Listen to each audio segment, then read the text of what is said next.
Now, this technique that I want to go over is known as native page. It's also known as non-denaturing gels and non-denaturing analysis. Now, the first thing that I want to get into is this gel polymerization and structure, because, well, that's the essential part of any sort of gel electrophoresis. Now, what your gel consists of is a lot of this right here, acrylamide, and then this N,N-methyl bisacrylamide. Okay, now these two things are going to polymerize together through radicalization and form this cross-linked polymer. Okay, so we have polymer here, a polymer here, and then we have these linkages right here. Now, one of the things that you do is you add these two components, TEMED, also known as N,N,N tetramethyl ethylene and ammonium persulfate, also known as APS. Now, these two act in conjunction with one another to initiate that radicalization or the radical formation so that we can actually have this polymerization event. Now, this is important because, well, these crosslinks right here that we have are going to be influenced, or they are going to tell you something about the classification of a gel. And this classification is done through a percentage. A gel will be labeled as a 4% gel, a 6% gel, all the way up to a maximum of, generally, I believe the maximum is a 20% gel. That's the highest percentage that I've ever seen. And what that percentage tells you, right, percentage tells you about basically the cross-linking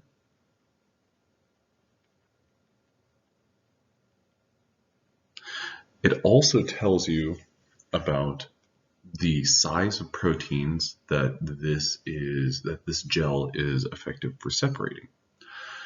And what I mean by that is basically answering the question, what percentage purifies, I'm going to say separates,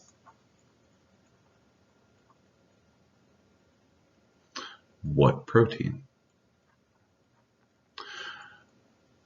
And it's not so much of what protein in terms of an identity, but instead what size of protein. So if you are separating a 120 kilodalton protein from a 6 kilodalton protein, if you have that mixture, what you would want to use is a high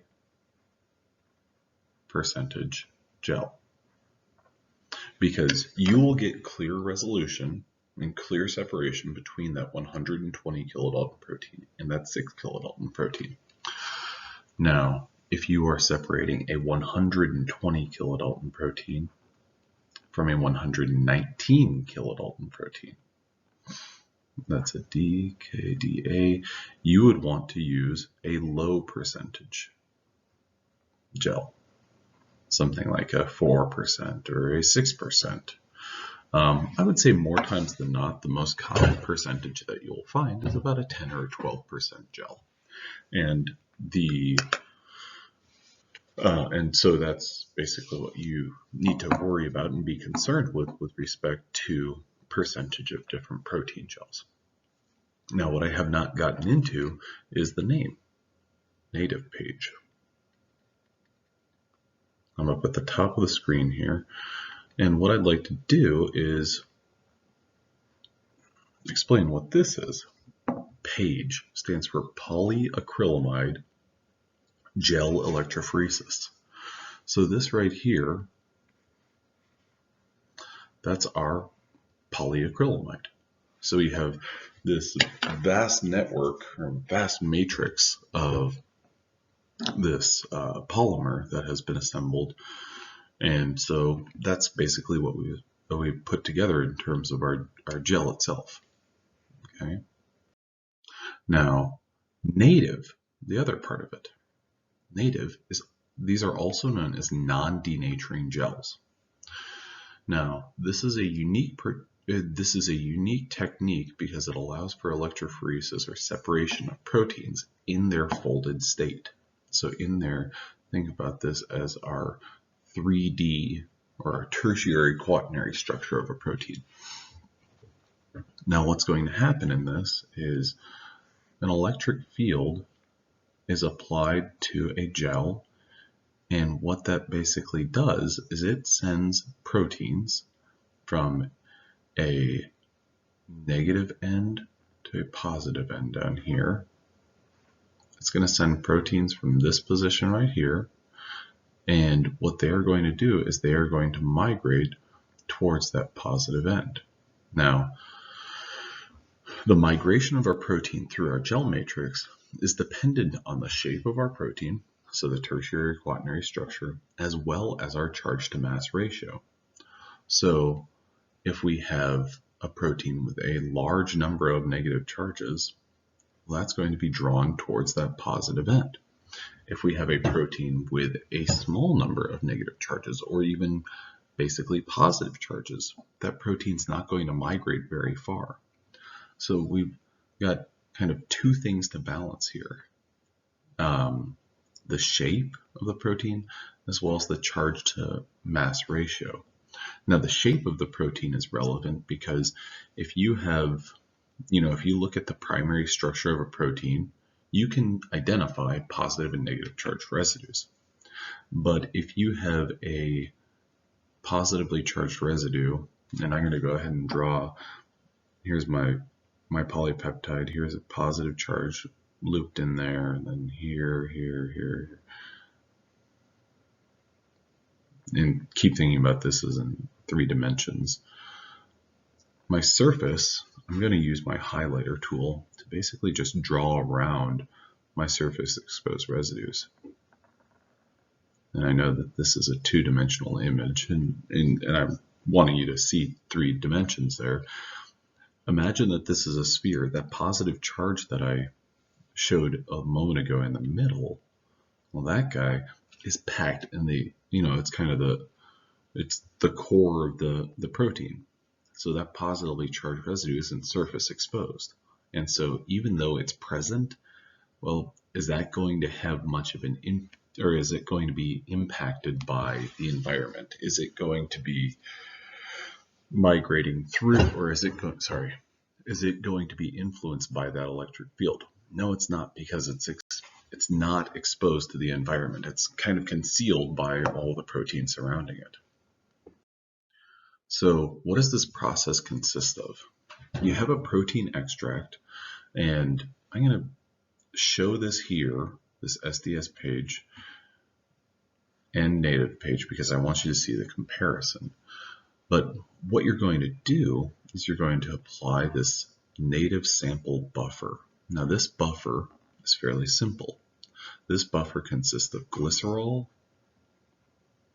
plus a dye. So those 2 components, well, the glycerol, if you've ever seen glycerol, it's a very viscous solution. It's very dense. And so what the glycerol is going to do is basically cause the protein sample to, whenever you load it into the gel, it's going to basically cause it to sink down in the well before you apply the electric current so that it doesn't float away. Okay, the dye, well, that's going to adhere to the protein itself so that whenever you go and you run the gel, so step 1 is load the gel. Step 2 is run the gel. So GL, apply the current, apply electric field.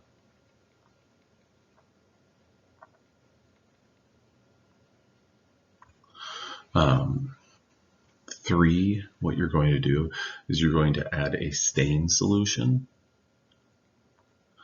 And then what that's going to do is it's going to saturate the entire gel, even places where there are not proteins. Then 4, you're going to destain.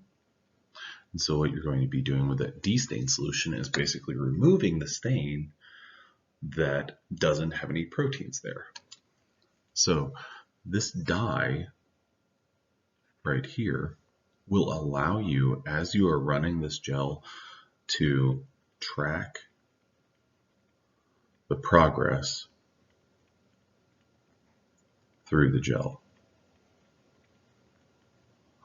It's kind of like your countdown timer. You can see the samples as they migrate through the gel, and then whenever they get to the bottom, and they stop. Okay, great. So that's that part. But that doesn't actually help you see the physical proteins in that gel. Instead, you have to rely on the stain solution and the destain solution for that. All right, well, I hope this was helpful. Oh, sorry, I wanted to come back to the native page.